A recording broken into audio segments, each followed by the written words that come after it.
जैसा कि हमारी निरंतर कक्षाएं चल रही हैं, उन्हीं के अंतर्गत आज हम आपके लिए एक अलग विषय लेकर के आए हैं, जो है पाद ज्ञान। यानी जब बच्चा पैदा होता है, उसके किस पाए पर जन्म हुआ है, किस पाद पर उसका जन्म हुआ है, इसके बारे में आज हम चर्चा करेंगे। कि प्राय ये चीज़ ग्रामीण इलाकों में अधिकांश पूछी जाती हैं। जब बच्चा पैदा होता है, किसी जातक का जन्म होता है, तो वहाँ उसकी नामकरण के साथ साथ यही पूछा जाता है कि बच्चा किस पाए पर जन्म हुआ है। तो इनके बारे में आज हम चर्चा करेंगे, कुछ सीखेंगे और बताने का प्रयास करूँगा। तो आप कक्षा प्रारंभ करते हैं। जन्मपाद का ज्ञान। जन्मपाद ज्ञान ये दो प्रकार से होता है। नंबर एक, चंद्र के द्वारा, और नंबर दो है नक्षत्र के द्वारा। नक्षत्र के द्वारा दो प्रकार से हम जातक के जन्म पाए यानी जन्म के पाए का निर्धारण करते हैं। ये पाए, जिस प्रकार एक पलंग के चार पाए होते हैं, उसी प्रकार ये हमारे चार पाए होते हैं। जैसे कि नंबर एक होता है सोने का, नंबर दो है चांदी का, और नंबर तीन है तांबे का, और नंबर चार है लोहे का। ये चार पाए होते हैं जिन पर जातक का जन्म होता है। तो इनके बारे में हम विस्तार से चर्चा करेंगे। ये पाए कैसे होते हैं और कैसे बनते हैं, कैसे इनमें जन्म होता है, इनके बारे में चर्चा करते हैं। एक कुंडली का प्रारूप बना लेते हैं इसे समझने के लिए, जो समझने में ज़्यादा आसान होगा। ये एक कुंडली का प्रारूप है। हर जातक की कुंडली इसी प्रकार बनती है, और आप इस प्रकार ही इसको देखने का और समझने का प्रयास करें। इस प्रकार आपको जल्दी समझ में आएगी। तो जो प्रथम मत है, जो पहला है चंद्र से पाए का निर्धारण। तो चंद्र से पाए का निर्धारण हम कैसे करते हैं? जैसे कि ये हमारी लग्न कुंडली है। लग्न कुंडली में एक यानी कि प्रथम, यहां लिख देते हैं एक, यानी कि ये छठवां घर, एक, छ और 11वां घर, और 11वां।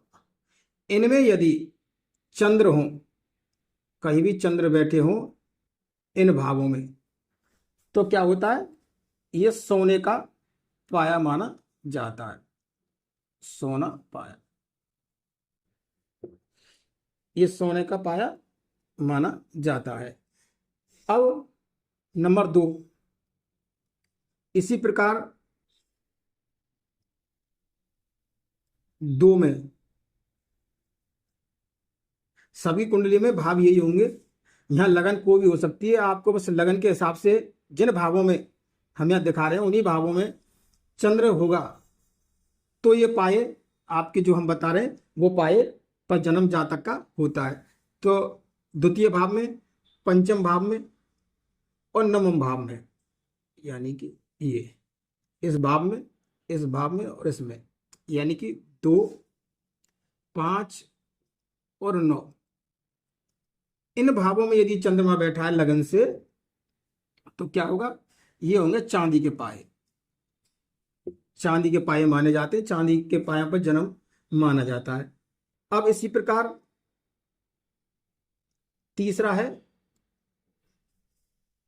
तांबे के पाए। तो उनमें क्या होता है कि तृतीय, सप्तम और दसम, यानी कि तीसरा, सातवां और 10वां, ये होता तांबे का पाया। इनमें यदि किसी जातक के चंद्रमा है, इन भावों में चंद्रमा विराजमान है, तो उस जातक का जन्म हम क्या कहेंगे कि उसका तांबे के पाए पर जन्म हुआ है। अब आता है लोहे के पाया, चौथे नंबर का पाया। यानी किसी जातक के 4, 8 और 12, 4, 8, 12 इन भावों में यदि चंद्रमा बैठा हुआ है, इन भावों में चंद्रमा है, तो उस जातक का जन्म 4, 8, 12 इन भावों में है, तो वो लोहे के पाए पर उसका जन्म माना जाता है। तो इस प्रकार आपने ये चारों भाव, यानी चारों जो पाए हैं, वो 12 भावों पर आपने अलग अलग समझे। इस प्रकार आपकी कुंडली में भाव, यहाँ लग्न कोई भी हो सकता है, 1 से लेकर 12 तक कोई भी लगन हो सकती है, लेकिन आपको क्या देखना है कि इन भावों में, यानी प्रथम में, छठे में और एकादश भाव में, यदि इनमें चंद्रमा बैठा हुआ है, तो आपके क्या होगा, सोने का पाया होगा, यानी सोने के पाए पर जन्म माना जाएगा। और दूसरे में, पांचवें में और 9वें भाव में, इन भावों में यदि चंद्रमा विराजमान होगा, तो आपका जन्म चांदी के पाए पर माना जाएगा।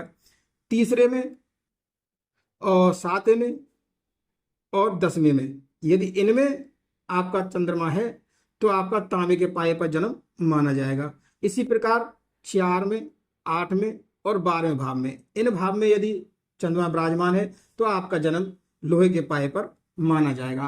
अब इनके पायों का जो, कौन से पाए श्रेष्ठ होते हैं, इसका फल क्या है, वो हम आगे बताएंगे। अब दूसरा जो कारण है, दूसरा जो सूत्र है इनका, कि एक तो चंद्र से हो गए, और नंबर दूसरा है नक्षत्र से। यानी जो हम नक्षत्र से पायों का निर्धारण करते हैं, उसके बारे में देख लीजिए अब। यानी कि आद्रा से, आद्रा से, आद्रा नक्षत्र से 10 नक्षत्र, 10 नक्षत्र तक ये किसके होते हैं, चांदी के, चांदी के पाए। आद्रा से 10 नक्षत्र तक चांदी के पाए। और नंबर 2, अब विशाखा से, विशाखा नक्षत्र से 9 नक्षत्र तक, 9 नक्षत्र तक क्या होते हैं, ये होते हैं तांबे के पाए, तांबे के पाए। और नंबर 3, रेवती से लेकर, रेवती नक्षत्र से,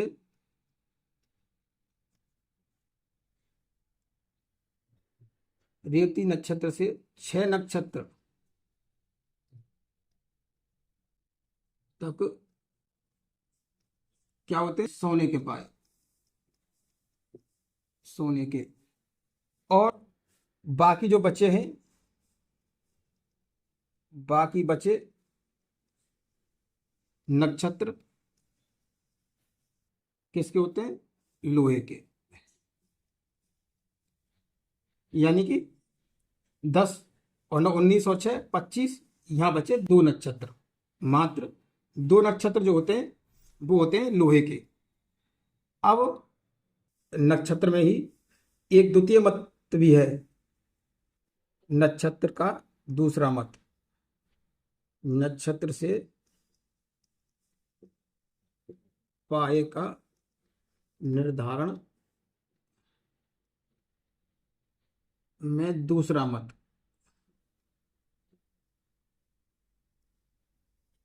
दूसरा मत। इस मत में क्या है कि आद्रा से, आद्रा से स्वाति तक स्वाति नक्षत्र तक, नक्षत्र तक चांदी के, और विशाखा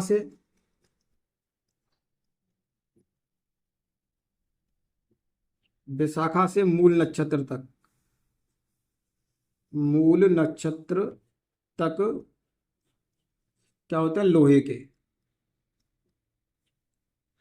और इससे पहले जो पहला आपने मध्य देखा उसमें केवल दो ही नक्षत्र से, कौन से, यानी कि पूर्वा भाद्रपद, पूर्वा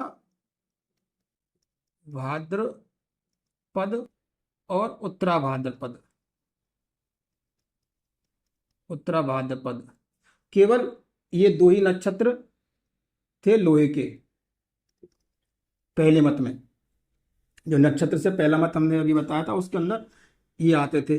और इसमें विशाखा से मूल तक, तो विशाखा, विशाखा, अनुराधा, ज्येष्ठा और मूल, इसके अंदर कौन सा आ रहा है, चार नक्षत्र आ रहे हैं।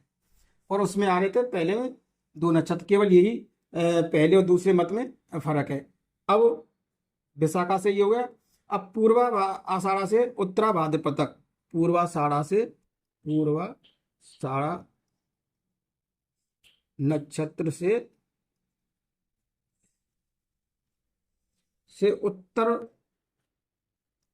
उत्तरा भाद्रपद तक, ये कौन सा, तांबे के, यानी रेवती नक्षत्र से, रेवती नक्षत्र से मृगशिरा नक्षत्र तक, मृगशिरा नक्षत्र तक ये सोने के पाए। इस प्रकार आपने तीन प्रकार से, यानी कि चंद्र से और नक्षत्र के दो, जो नक्षत्र के अंदर अगर दो मत है उससे आपने पाए का निर्धारण सीखा। तो इसमें जो है प्रथम जो मत है चंद्रमा से, सर्वमान्य मत है, जो चंद्र से पाए का निर्धारण किया जाता है वही ज्यादा प्रचित है। और उसी प्रकार हम यदि जब जातक के फलादेश करते हैं, फलादेश के बारे में जब उसको बताते हैं, तो सटीक सबसे ज्यादा चंद्र से पाए वाला ही अच्छा सटीक बैठता है, उसी से फलादेश बहुत ही सटीक बैठता है। तो इस प्रकार जो चंद्र से हमें पाए का निर्धारण बताया था, जैसे कि कौन सा, 1, 6, 11 ये सोने का, और 2, 5, 9 ये चांदी का, और 3, 7, 10 ये तांबे का, और 4, 8, 12 ये लोहे का। जो ये हमने मत बताया था चंद्र से, ये सबसे ज्यादा सर्वमान्य नियम है।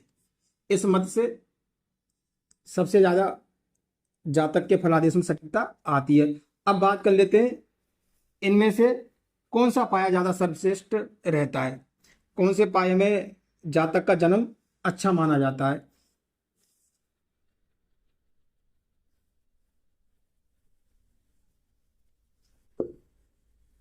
तो प्रथम पाया है सोने का होता है, लेकिन इसमें क्या है, सबसे ज्यादा सर्वश्रेष्ठ है चांदी का पाया। चांदी का पाया नंबर 2 है, सोने का पाया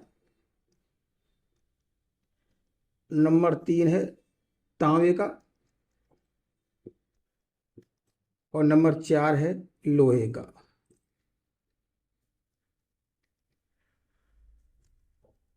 तो चांदी का सर्वश्रेष्ठ होता है, सर्वश्रेष्ठ। इस पर जो जातक का जन्म होता है वो सर्वश्रेष्ठ माना जाता है। उससे कम ये श्रेष्ठ माना जाता है सोने के पर, और उससे कम तांबे का ये सामान्य, और इससे कम है लोहे का। तो इसमें जातक जो लोहे का लोहे के पाए में जातक का जन्म होता है वो जीवन भर संघर्षशील रहता है, यानी कि संघर्ष इसके अंदर रहता है, उसको जीवन भर संघर्ष करना पड़ता है, हर क्षेत्र में संघर्षशील रहता है। और सर्वश्रेष्ठ जो है चांदी का, जिस जातक का जन्म चांदी के पाए पर होता है उसको हर क्षेत्र में सफलता में कम संघर्ष करना पड़ता है, उसे सफलता अधिकांश मिल जाती है। तो आज का प्रकरण हम यहीं पर समाप्त करते हैं।